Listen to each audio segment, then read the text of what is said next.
And welcome back. So we're gonna go ahead and start this video with what you're seeing here is the rear passenger wheel. Much like we did the front brake service on this one, we're going to tackle the rear brakes because the emergency brake shoes, or the e-brake shoes, however you want to call them, have come in, and from what I can research online, it should be doable to switch out those e-brake shoes without having to pull the axles. It'll just take some really long, thin needle nose pliers, which we acquired yesterday. And in case you're curious, we just got our jack there as an emergency support. You can see our jack stand right below the axle there, providing our main support. And we got it just far enough off the ground to get the tire off is usually the height that I like to work in. No sense jacking the tire, in my opinion, all the way up here and, you know, creating even more of a potential issue. But again, just my opinion. Let's see here. Okay, so we went ahead and got the lug nuts broke loose. We're just gonna go ahead and finish taking this tire off, and then we'll bring it back, and then we can see a bit better some of the carnage on that rotor behind there, which is why we're doing this job to begin with. If you remember, we were repairing the wiring for the speed sensor on this wheel and saw some pretty good grooves cut in the rotor. You can kind of see some of those grooves right there, but we'll get a better view in this in a minute. Bring you back in a bit. Bye. And welcome back. So you can see that we've got our caliper off at this point and just kind of supported by our hanging bracket. It was just 10mm bolts. Somebody's definitely been in here before because they did us a favor and coated the threads with some anti-seize. But you can see now better the grooves that are cut into that rotor. And you can also see the grooves cut in what's left of the old pads. There's still plenty of meat on the pads, as you can see, but yeah, definitely needed to have the rotors either replaced or machined. We're gonna go ahead and replace them because we put new ones on the front. So we're gonna just keeping it consistent all the way around. So the next piece is to get this caliper bracket off, much like we did in the front, and then hope and pray that we can get this rotor off. Now we may have to back off the adjuster for the emergency brake shoes, which on the passenger side, if I remember correctly, and we'll show this to you, it should be on the bottom rear is where you can access that star screw to back it off. Now obviously one thing that can also prevent you from doing this, so make sure that you release it. Now we've got chocks on the front wheels and such to keep this thing from potentially rolling backwards, is that if you've got your emergency brake turned on, make sure you release that emergency brake, otherwise it could potentially grab that inside rotor and keep you from removing it. But let's get this brake caliper bracket off, and then we'll move on to the next piece. Talk to you in a bit. And welcome back. So you can see we got our caliper bracket off, just like the front. So it looks like they got a little bit of blue Loctite from the factory. The best size to seam to get that off, again, just the same as the front, was a 13/16. When I do the brake torque on these, because the space is tight enough that I can't get my full-size half-inch impact in there to break these loose. If you have a right-angled one, you should be fine. Now, if you want to scream tool abuse in the comments, go right ahead and do so. But I just use a 1/2-inch ratchet, get a good grip on the bolt, and as you can see here, a nice torque multiplier to then get on there. I prefer using the ratchet just because you can ratchet it, obviously per its name, and you can get a better angle on that bolt when all of this is back there in order to get your cheater bar on it. Now you could use a wrench if you're lucky enough and the bolt happens to be in the right position and you're not all the way up here then trying to put a cheater bar on it, and you can't because now you're inside the reel well. That's why I prefer using a ratchet. And that's like I said, it's a Craftsman ratchet. I owned it back when you know, there was still a Sears and when Craftsman was still made in USA, and I've used cheater bars with this many times, and this ratchet's been fine. But full well admittingly that there are better ways of doing that, but it does get the job done. But what I want to show you here is that you can see this ridge right here, how much thinner this rotor is, and you got a nice big lip, so you can see how much this rotor has ground down. So now we get the fun aspect of trying to get this rotor off of here, which if you're living a rust belt, which this truck didn't come from a rust belt, thankfully, but what tends to happen is that the face of the axle shaft, where your lug nut studs actually come through, wants to rust in place to the face, inside face of the rotor, making this very difficult to remove. And we have new rotors, so one thing that you could do that we will try to do is that I'm just going to whale on the back of the rotor in this area here where the splash shield isn't at. Basically hit it a couple of times up front first between the studs and see if that'll break it loose. If that doesn't break it loose, whale at it from the back again. If it dents and damages the rotor, don't care, we have new ones. But it all depends on where you're at and how badly rusted that is. But the first thing that we need to do to show you this is if we go back here, this little rubber plug, hopefully you can see it there. It is kind of dark and I can't see the camera very well, but right there, we're going to pop that little rubber plug out and we're going to adjust that star wheel to back those emergency brakes in order to make sure that we're not hitting those pads, because you can see the rotor is actually wanting to move, but I think what we're hitting now is just the e-brake pads themselves. So I'm gonna work on this. When I bring you back, I'll get a shop light in here and I'll show you what I mean. But I'm gonna work on getting that adjuster backed off, and I'll bring you back. Thank you much. And welcome back. So we have our star adjuster adjusted as far back as I could get it.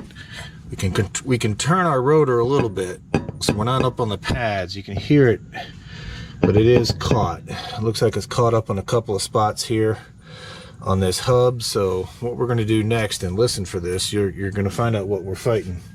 Listen for after the twang, what hits the cardboard underneath.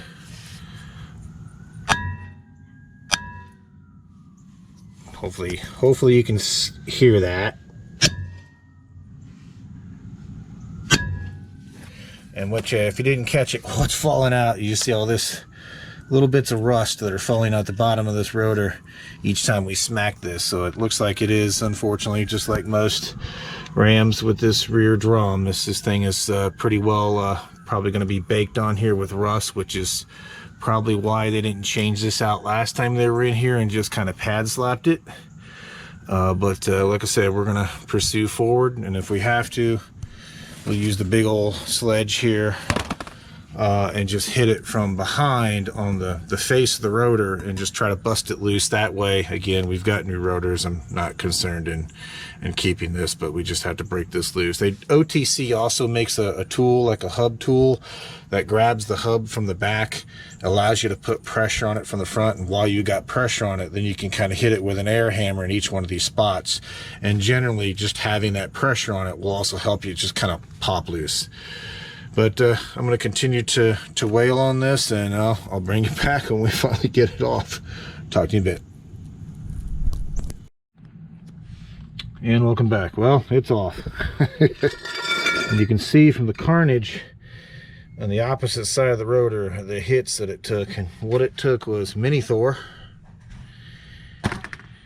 laying down behind it and swinging this way and putting as much force as I could to hit this back of this rotor, and it finally popped. And you can see some of the gooey debris right there that was holding it in place. Now this isn't bad. I've seen a lot worse. A lot of what was holding it was the rust ridge around this hub here. So when we go to put all this back together, we'll hit this with a little bit of Scotch-Brite. We'll put some anti-seize on that to basically be nicer for the next guy. And as you can see, our emergency brake shoes actually don't look too terrible, but we'll compare them with the kit that we have, and as long as they're a good, yeah, they're not delaminating from their backing plates. And like I said, we're here. We'll more than likely just fight with this a bit and go ahead and get this changed out, because that's the emergency brake apparatus there. A couple springs on the top. Yeah, it looks like 2 springs on the top, 1 spring on the bottom, along with the adjuster, and then we should be good. So let's get to work to taking this, comparing our replacement parts to our new parts. Let's see. So that's our all chewed up, gone on a drastic diet rotor.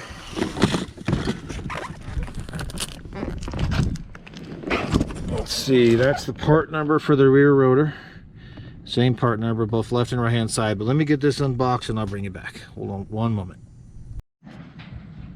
And welcome back. So the first thing we're doing is removing these side clips from the emergency brake shoes. It holds the shoes in place.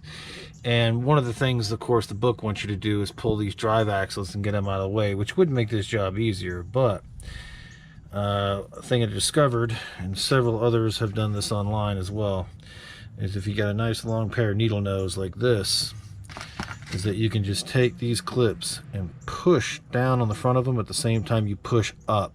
And I was able to get this one to slide off of that pin. So I'm going to do the same thing to the other side here. We're going to see if we can get this pin right here.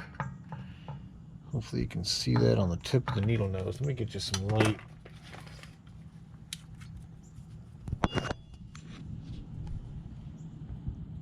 There we go. You can kind of see it nestled down in there. There it is. That's a much better view. So there you go. That's what we're looking for. Let's see. Can I get the light to stay there? Maybe. There we go. If the audio's muffled, I'm sorry, because there's only a few spots I can hold on to this GoPro without muffling the audio, but I need to get you into the shot as well. I'm just going to rotate this clip first so that it's pointing a bit more up, and then push in. And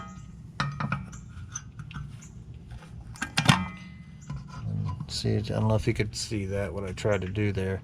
It's basically, I'm just taking the long needle nose and pushing in on this clip and then sliding up at the same time.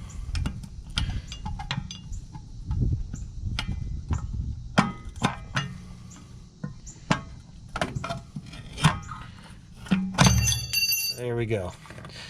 Not sure how well that made it into the shot, but you can kind of see that's what we're doing there. We're just pushing down on this part of the clip and then sliding up with the needle nose to get those to pop loose.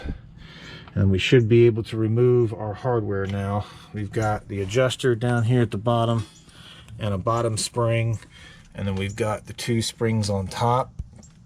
We should be able to get the long needle nose in there, and by chance just pull this pad forward, get it to clear this piece here, and then we should be home free to get the rest of this hardware out of here. Let's see, can we get the bottom one? Yeah, we might be able to get the bottom one first. Yeah, it looks like we can get that bottom spring unclipped first. Just be careful where you hold it, because it'll mute the audio, and I've done it several times myself. I usually just try to hold it at the very back edges.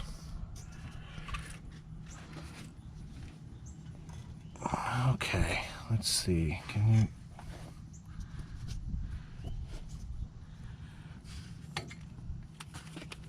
Let's see if we can get some light on what I'm trying to do here. There's a corner spring right there. I'm going to try to grab a hold of and pull that spring out.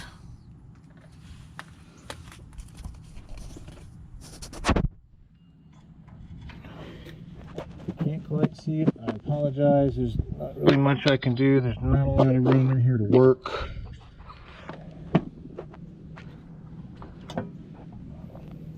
Okay, tell you what, we're pretty loose. I'm gonna leave the bottom one well enough alone. I'm just gonna take the top one, see if I can get this pulled apart enough.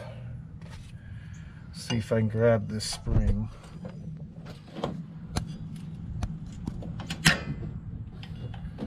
Yeah, that is pretty in there. You can actually see where the two springs overlap each other. Let me get my needle nose vice grips.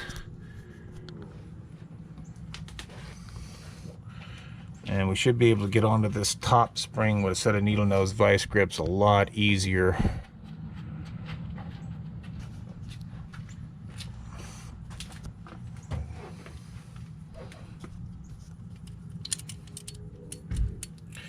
At least with needle nose vice grips, we can clip it onto the spring and hold it.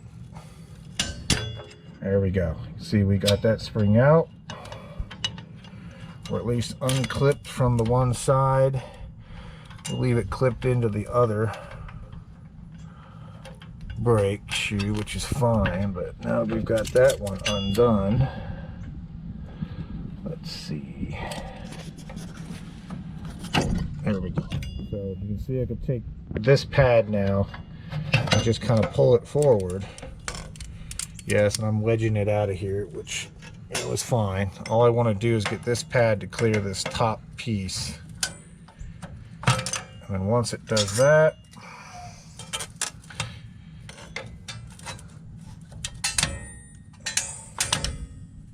yeah, we're still fighting the one spring. Let's see, can I get that spring out of there? Probably not.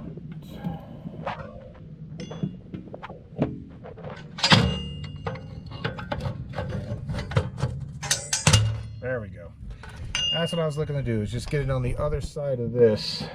And then we can then pull that one out and then get to work on this bottom piece.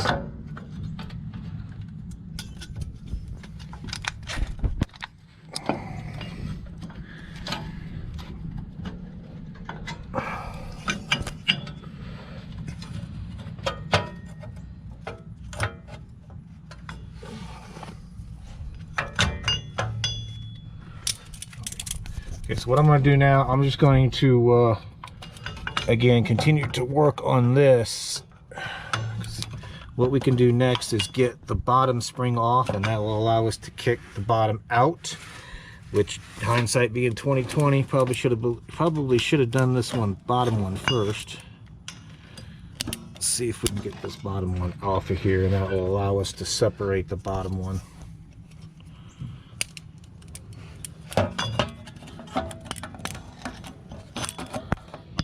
You don't have to get the camera directly in there. I need space to grab this spring.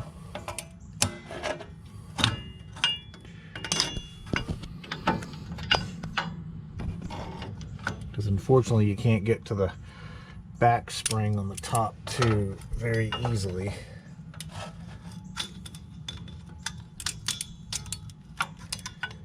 And they've got a crease in this bottom spring, which makes it a bear to grab a hold of.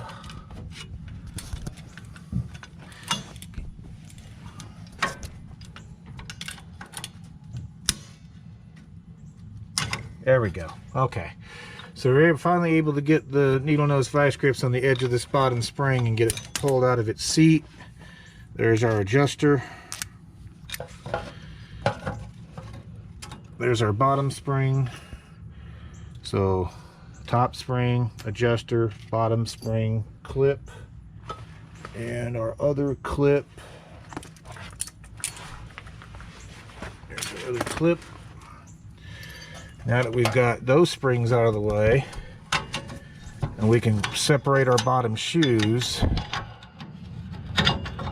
we should be able to do that and just kind of manhandle that the rest of the way out of there. So we're kind of have to do the same in reverse, but we got to be mindful that we want to be inside this groove, because this is where your emergency brake cable is connected. So when we put the new pads on, we'll see about putting that bottom spring on getting the top situated, clamshell this in, and then we'll put the other top spring in, and then we'll put the bottom hardware together.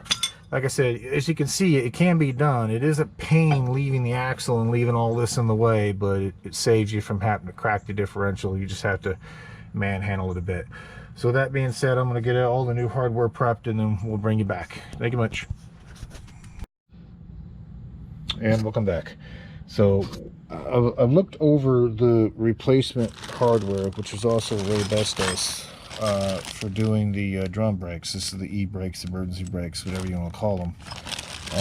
And the springs and everything look okay. They look identical to the old ones, but there's some differences I don't necessarily like. For instance, this is the OEM adjuster, significantly shorter than the replacement. Not that that's an issue, because if you look at where the resting points are, where the pads are going to rest, they'll be at the same spot. It just means that this one has a bigger shoulder, that one has a bigger shoulder.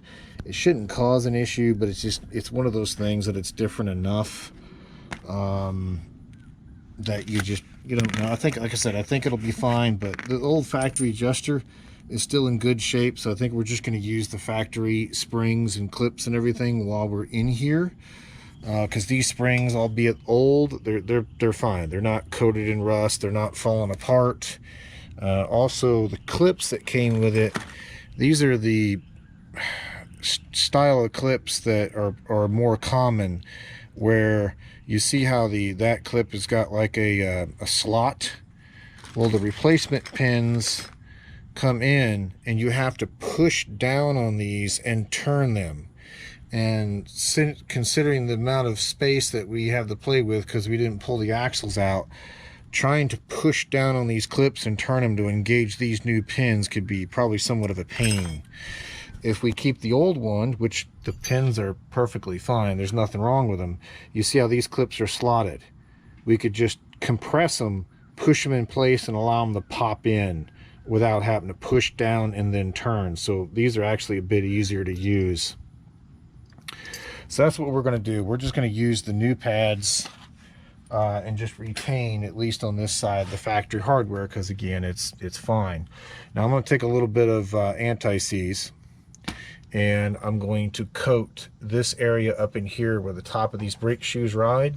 Some people do it, some people don't do it. To each their own. If you don't want to do it to your truck, then by all means don't do it. Do something different.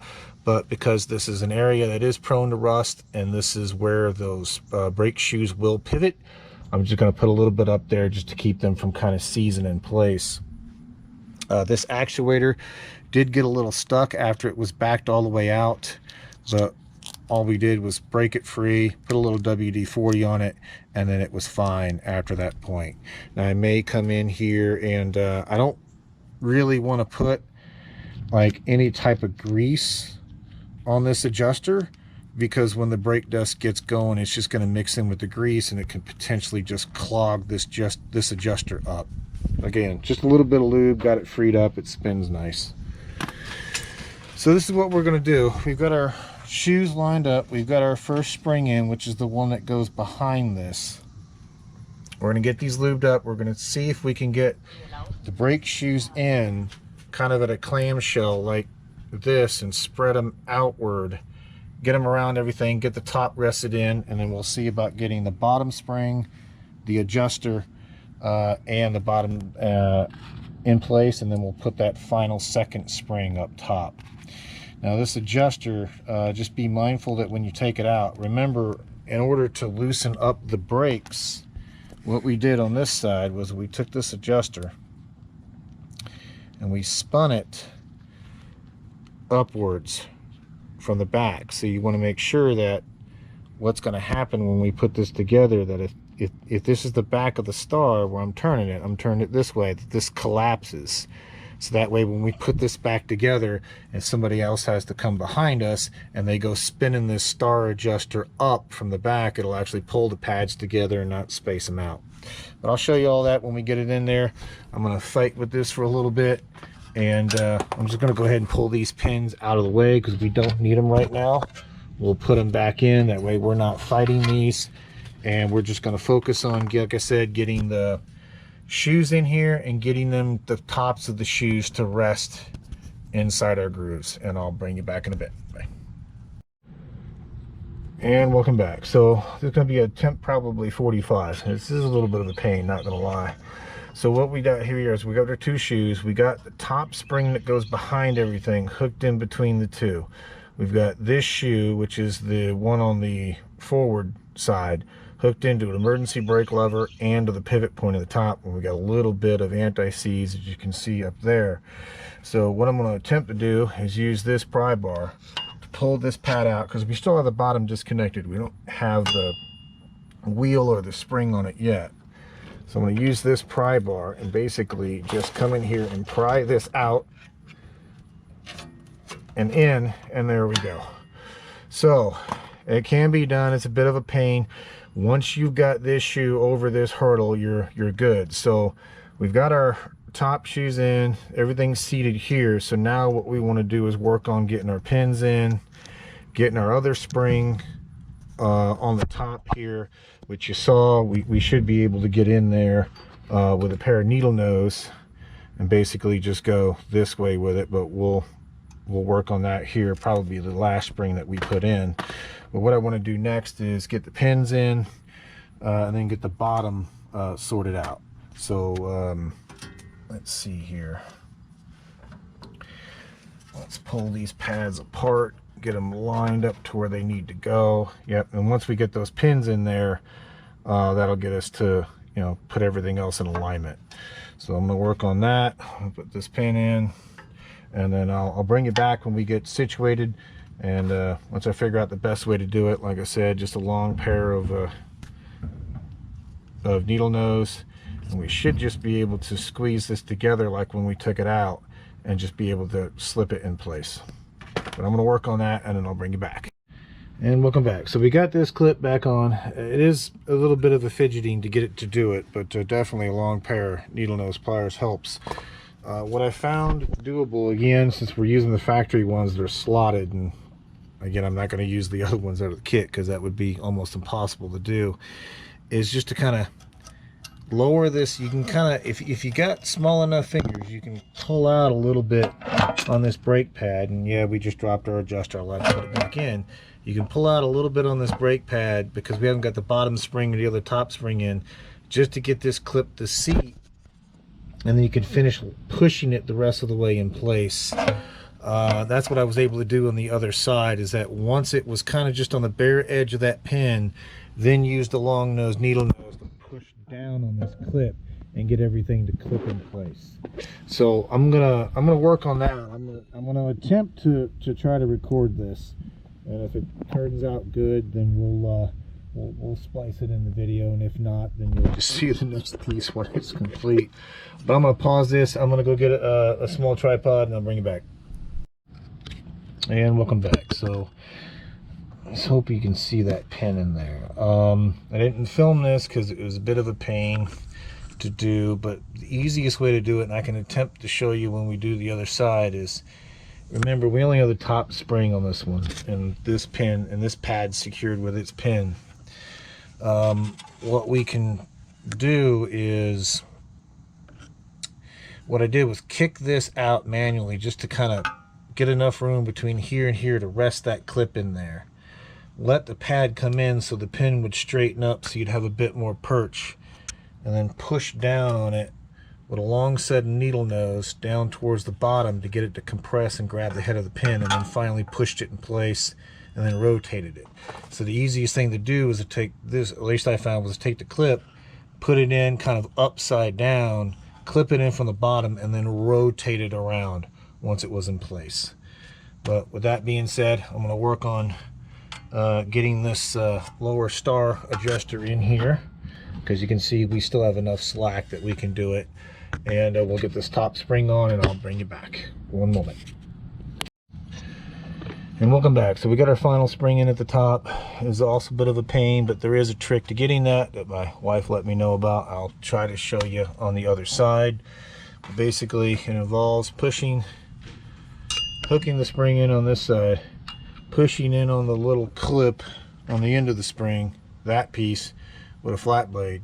Get it to where it's right in front of that hole, and then take a small pry bar and do this, and then just pry it this way and push the end of that spring in place until it catches. And like I said, I'll try to do a better job of show this to you, but I'm going to spray these brake shoes down with some brake clean, because unfortunately I did get some goo on it, wrestling all this hardware back into place. And I'm going to do that, and then I'm gonna bring it back. And I'll just so you can see that we've got our lower spring back in and our adjusters in. We still have them adjusted all the way in. It'll be a little bit of time yet before we can set the emergency brake, because typically, I mean, it's easy enough done. What we'll do is when we get to it and we can put the transmission in neutral, then we'll rotate the wheel and slowly adjust that adjuster until it just starts to drag on the hub, and then back it off slightly, and then we'll go from there. But like I said, that'll be a later step for a later day, but just keep that in mind that we still need to adjust them. But we're going to get them cleaned and get everything prepped to put the main rotor and caliper and everything back on. So I'll bring you back in a bit. Bye. And welcome back. So you can see that cleaned up our face of our axle a little bit and put a very light, it looks like a lot, but it's not, trust me. I just put a little light dusting of anti-seize around this center hub here, as well as the face of this rotor, so that way, hopefully, trying to be nice to the next guy that may have to come in here and do this. Now these rotors are coated. Supposedly they're coated against rust and all kinds of other grime that cause the last ones to stick, but you know, time will tell. And I forgot to mention, you do notice that we did use one of the newer springs that came in the kit, and it was only because we finally got that spring to latch in and seat, and I wasn't going to take it back out again to put the factory spring back on it, to be honest with you. So with that being said, I'm going to get this rotor on here. And if you ever had I did this kind of tip on the front one, but just to show you, if you ever want an easy time of cleaning these rotors, if you put this rotor on backwards, it gives you the ability to clean the back of this, and then you can flip around and do the front. So I'm going to go ahead and we're going to go ahead and get this rotor installed, get our caliper bracket reinstalled, and start putting this thing back together. And I'll bring you back in a bit. Bye. Okay, and welcome back. So we're just getting our caliper bracket prepped to go back in. Just took a little bit of a wire brush to it just to kind of clean it off. It wasn't too bad. It's not actually rusted or anything, which is nice. But on this caliper hardware, be mindful that the hardware is a bit different between the two sides. Let's see here. Hopefully you can see this.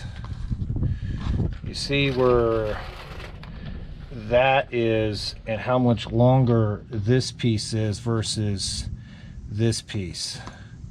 Let's see if we flip them this way. You see how the kind of the shorter end is on this one and the shorter end is on this one. They're just slightly different between the two. You see where that center tab is here versus where the center tab is here. So just be mindful of that when you're putting your hardware on here, that this is specific based on whether it goes on this side or this side.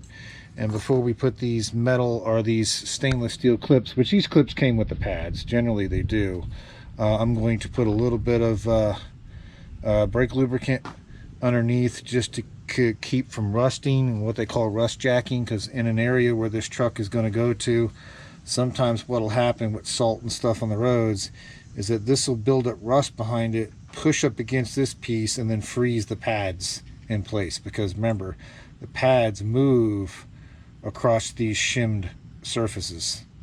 So with that, I'm going to get these clips installed, and I'll bring you back and show you what it looks like. Thank you much. Bye. And welcome back. So you can see we got our stainless steel hardware attached, and hopefully you can see a little bit of that purple brake lube that's again underneath in between the stainless steel hardware and the bracket. Easiest way to get these pads in that I found is you kind of just have to put them at an angle, get one end in started, and then you can kick the other side over. So I'm going to go ahead and get these pads on. We'll get these we'll get this hardware, I should say this brake caliper bracket reinstalled on the wheel. There we go. So just to kind of show you what I'm talking about here. So again, just kind of put that one in at an angle, get that end in started, and that allows this one to now clear, and you can see, get that one to start, and then you just straighten them up. But I'll bring you back in a bit. And we'll come back. So just in the process of getting ready to compress this piston, I've just got the bleeder cracked into a piece of tube. You can see just going into a spare bottle just to collect it so it doesn't dribble all over the ground. However you choose to do this in your vehicle, it's your choice. I'm going to crack the bleeder, as you can see here, and just use our tool. And this is just a ratcheting tool that as you ratchet, it'll spread this apart, compress the piston. You saw me use it on the front brakes as well. And then the bleed screw will just allow the fluid out. And I'm doing this because normally I would just back it off and make sure the master cylinder didn't overflow. But remember, we've got the engine deinstalled and the master cylinder deinstalled, and I don't want fluid dripping all over the engine compartment up there because the master cylinder is still missing. So just to kind of show you here again, it's just a ratcheting tool, and as you ratchet this, you can see that it just expands out and does a nice job of compressing our piston for us. A couple different ways you can do this. I've also done this by just putting one of the old brake pads up against the cylinder and just using the C-clamp to back it up. But like I said, I'll put a link in the description as well to this tool, just like we did when we did the front brakes, and you'll see. So I need to get in there and kind of support that with my hand a little bit better so it finishes up. But I'm going to finish compressing this, and then we'll get our caliper installed. We did get our bracket installed, as you can see here. Has been torqued back down to factory specs, and I did use a small drop of blue Loctite on each one of those caliper bracket bolts. There we go. So that being said, I'm going to finish compressing this, and then I'll bring you back. Thank you much. And welcome back. So I just want to show you this real quick. We did buy new boots and other hardware for this here, but you can see those pins still move nice and free on that caliper. They glide really well, still back and forth, so there's no sense taking this apart and redoing all this. We're just going to leave that as is, and then we're going to go ahead and just get our caliper back on. So I'll bring it back in a bit. Bye. And welcome back. So you can see we got a caliper installed. Remember, these little fingers on these clips kind of go underneath the caliper. So those are on there, and you can see that we've got nice movement back and forth of our caliper, so it's not binding, which is good. I'm going to spray a little bit of brake clean on the rag and clean up some of my fingerprints. Then we're going to get this wheel on, jump to the other side, and hopefully get this thing wiped out. But I'll bring you back in a bit. Bye. And welcome back. So you can see we're back here on the driver's side. We're going to take what we learned there on doing this on the passenger side and hopefully speed up the process. But we kind of have a similar condition with the rotor that you can see here. It's been wore down. There's a nice groove on this side of it. So yeah, again, no harm, no foul. We'll hopefully get this rotor off of here and get it replaced. As before, we've got our jack stand, our floor jack just there as an emergency measure, and you can see we got our jack stand just supporting our axle here like we did on the other side. And I'm going to go ahead and take the other caliper bolt out. It's mirror setup as what it was on the other side, just 10mm, and then we'll see about getting this thing taken apart. Okay, I'll bring you back. Thank you much. So I just want to kind of show you what I'm doing here, just like I described before. 1/2-inch ratchet, got our socket on, impact socket on there on our bolt, and you can see that we've got our quite length of cheater pipe here. So what I'm going to do is just, it'll help us multiply our torque and hopefully break our bolts loose, and then I'll bring you back. Thank you much. And welcome back. So we've got the rotor off, as you can see. Same process as the passenger side. It was rusted to the hub a little bit, but this is nowhere near as bad as it could be if you live in a rust belt. So if you're going to be doing this job, just prepare that this could be stuck on there. But a good couple of whacks with a little mini 40-pound sledge you see here on the back of the rotor, got it free. Again, only do that if you know you're going to replace the rotor and you don't want to keep it, because you're going to leave some pretty good divots in it doing that. So we're going to get this disassembled in the same manner that we disassembled the other one. Now just keep in mind though, we're on the driver's side here, so it's the opposite of everything we saw on the passenger side. On the passenger side, from the rear, you flip the star wheel upwards to get it to loosen. On this one, you do the opposite to get it to loosen, because again, you're on the other side, so you're looking at everything in reverse. So let me see. Let's see if we can do like we did last time. What's going to be fun is getting down here into this area, because it's kind of a blind corner, so it's not going to be as easy to see it to get that spring assembly back in that we fought with on the other side. But I guess we'll cross that bridge. We'll see if we can get the first spring off of here, which would be this one where you can see the kind of the longer metal leg. Let me get you some light. You see that longer metal leg? I'll see if I can grab that with vice grips like we did before, get that out. Those clips we can compress and push out. They look in good shape, so we can reuse it. And then we'll kind of just disassemble this the way we did before. So let me get cracking on this, and then I'll bring you back. Thank you much. And welcome back. So I'm just in the process of taking these clips off, and again, what you can kind of do is get in here with just a flat blade screwdriver. This is terrible. You can't really see that in there, can you? There we go. So all I did was get in there with a flat blade screwdriver and just kind of grab that little loop-de-loop there on the end and push it off. You can also compress these and just kind of push them off, but they will go.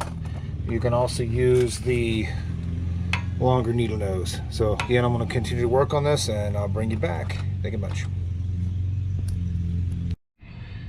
And welcome back. So we got these shoes off. It was a bit of a fight, unfortunately, because again, you're dealing with everything being kind of backwards. But we're gonna go with the assembly like we did before, where basically the shoes are upside down from what we dealt with before.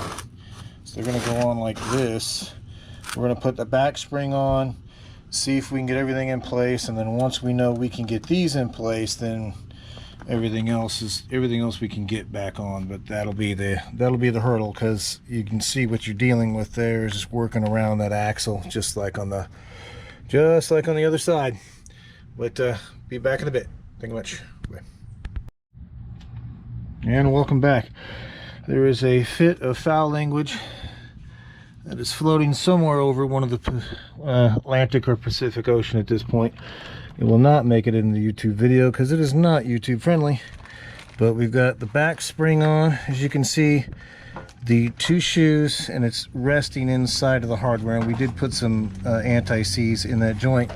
On this side, the easiest way we found to do it was to assemble the shoes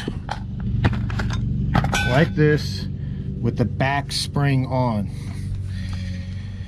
Fish it up in here, and when you do that, you have to be mindful that that back spring has to go, maybe you can see it in there, but it has to go behind the parking brake cable, and this center hub piece right here is to get this shoe, once you kind of take it, hopefully you can see that, take it in a V formation, push the spring up through the bottom, get the spring behind where everything that it needs to go, clip this side into this shoe, have someone hold it, and then basically just grab this shoe and manhandle it and stretch the spring and get it over that mount. And then once you get it over this mount and inside its grooves, you're golden at that point. Now we just gotta fight the remainder of the springs like we did in the passenger side and button this thing up. Like I said, I couldn't film it to show it to you, because like I said, too many colorful adjectives being shared, and it literally took 2 people in here just to kind of hold everything in place to get everything to line up. So there just wasn't enough room in here to film it. So hopefully I'm doing a good job of describing it to you. But that being said, we're going to go ahead and continue to button this thing up, and I'll bring it back. Thank you much. And welcome back. So you can see that we've got all our springs in at this point, and our tensioner, our 2 side clips, 1 on each side there, and of course our 2 springs on the bottom, 1 which is in the back, 1 which is in the front. Now, I will tell you, on this side, since everything is reversed and those 2 springs are on the bottom, you've actually got a little bit less room on this side to work with. Makes it a pain. Can this job be done without taking the axles out? Absolutely, 100%. But you know, I mean, if you were in here changing out wheel axle seals, then, you know, by all means, because you got to pull the axles anyway, go ahead and do the parking brake job if you need. But you know, this is not something that I would probably do again, unless it absolutely needed to be done, like maybe the parking brake shoes were falling off. I gotta be honest with you, you saw the pictures of the old shoes, and the old shoes looked fine. But while we're in here, I figured I'd put new hardware on it. Again, I just want to reiterate, can this be done? Yes, absolutely, without pulling the axle. Is it a major pain? Absolutely. It's difficult. It's taking small pry bars, really long needle nose vice grips, necessity for doing this, in order to get just in between these small spaces to get everything to clip back in. So again, it can be done. I'm not trying to preach doom and gloom. It can be done, but you're just be ready for a fight, I guess is what I'm saying. So what we're going to do now is we're going to spray some brake parts cleaner on these pads just to clean off the debris and the gunk, and of course my hands aren't the cleanest. And then we're going to clean this face up a little bit, and just like we did in the other side, we're going to put a little anti-seize on here before we put the rotor on, and I'll bring you back for that piece. Thank you much. Bye. And welcome back. So we just took a wire brush to the axle face a little bit, and I got that scrubbed down and wiped. As you can see, we put a little anti-seize on it and just kind of went all around the face of it. Don't worry, it looks like a lot, but it's not. It's just a nice light coating. Again, just trying to be helpful, hopefully, to whoever comes after us and has to do this. We went ahead and got our new caliper hardware on. Again, we just wire brushed underneath. Put a little of the purple goo, as you can see, underneath the hardware, not on the hardware. Again, I don't like putting that lubricant on that because the brake pad slides across this stainless steel hardware. So let me go ahead, and we got our monstrous coated rotor just like we had for the other side. Let's get this rotor on here, and then we'll get our caliper bracket back on, torque this back, and button this thing up. But again, like I said, hopefully we did an adequate enough job explaining how we got all these pieces back on here. I wish I could have videoed it, but it was no way I could get you in here and fight and hoot and holler with this hardware like we had to do to get everything to fit. But again, it is doable, but you're gonna take your time, and you're gonna have to fidget with it, because as you can see, you got a lot of tight spaces to deal with. Let's get this rotor on, I'll bring you back. Thank you much. And welcome back. So you can see we got a caliper mounted at this point. We got our rotor mounted at this point. We haven't done the adjustment. You have to forgive the noise. Neighbors are cutting the grass.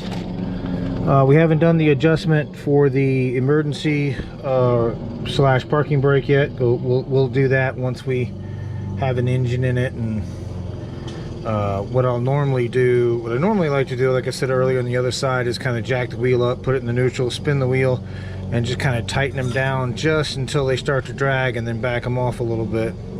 And also use the pedal on the inside of the cab as a gauge.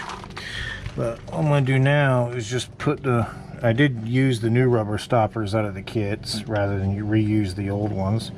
I figured, why not? There we go.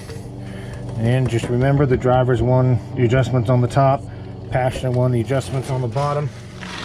And with that being said, we're just going to put the wheel on, and that will wrap this one up. So the recap, what we ended up doing was doing the parking brakes and the pads. Now if you were just going to do pads, much easier, much faster process.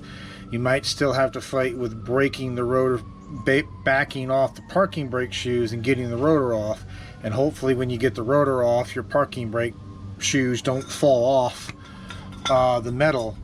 And on this one, like you saw, yeah, we could have left them on there and gotten by with what was there, but you know, we figured we're here, we'll go ahead and change them out.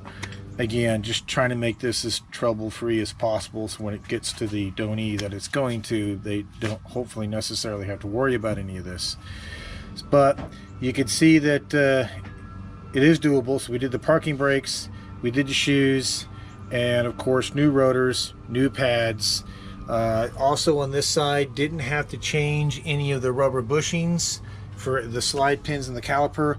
All that moved freely, so there was no sense in pulling that apart just to replace it with, again, good hardware.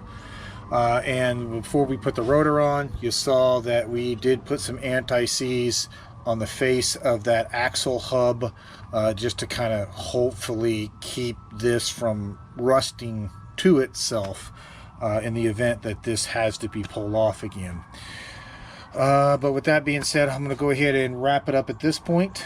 And if you haven't subscribed already, please consider to do so. I'm still trying to continue to grow the channel.